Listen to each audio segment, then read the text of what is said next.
आज मरीम नवाज शरीफ साहिबा का जो इंतखाबी रैली का जो रूट है वो फाइनल कर रहे थे, तो ये कचहरी चौक से थोड़ा सा आगे हमारे साथ जो लोग मौजूद थे, कारकुनान थे, कुछ मुलाजमीन थे, उन पे SHO सिटी वज़ीराबाद ने धावा बोला, उनको तशद्दुद का निशाना बनाया और असला लाइसेंस चेक करने के बहाने से उनको बाकायदा ज़दोकोब किया। जब हम पहुँचे मौके पे थोड़ा सा हम आगे थे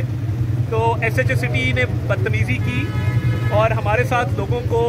थप्पड़ और ठुड्डे मारना शुरू कर दिए, जिसके बाद हमने मज़ामत की और हमने इनका मुकाबला किया। और ये मौके पे रागीर कुछ चल रहे थे जिन्होंने वीडियो बनाई, उनको बदतरीन तशद्दुद का निशाना बनाया, तो उस पर तल्ख कलामी हुई, जिसपे SHO सिटी वज़ीराबाद ने मुझे, मुस्तनसर गोंदल साहब जो हमारे ज़िले के प्रेसिडेंट भी हैं PMLN के और बार के भी एक बड़े सीनियर रुकन हैं, और साथ हमारे फॉर्मर ज़िला काउंसिल के वाइस चेयरमैन इजाज़ पुरोया साहब को इन्होंने गाड़ी में डाला और इधर ले आए। इधर जब इनसे बातचीत हुई तो हमने इन्हें बताया कि ये मामला इस तरह टलेगा नहीं,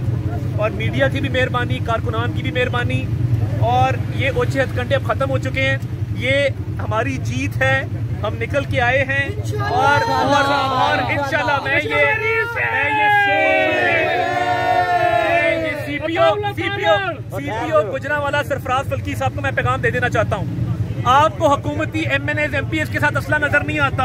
हमारे पास असला भी नहीं था, फिर भी जो तशद्दुद किया गया है आपसे हिसाब लेंगे, और आपके इस ओछे हथकंडे की वजह से इलेक्शन तो हम जीत चुके हुए हैं, आपका डट के मुकाबला करेंगे।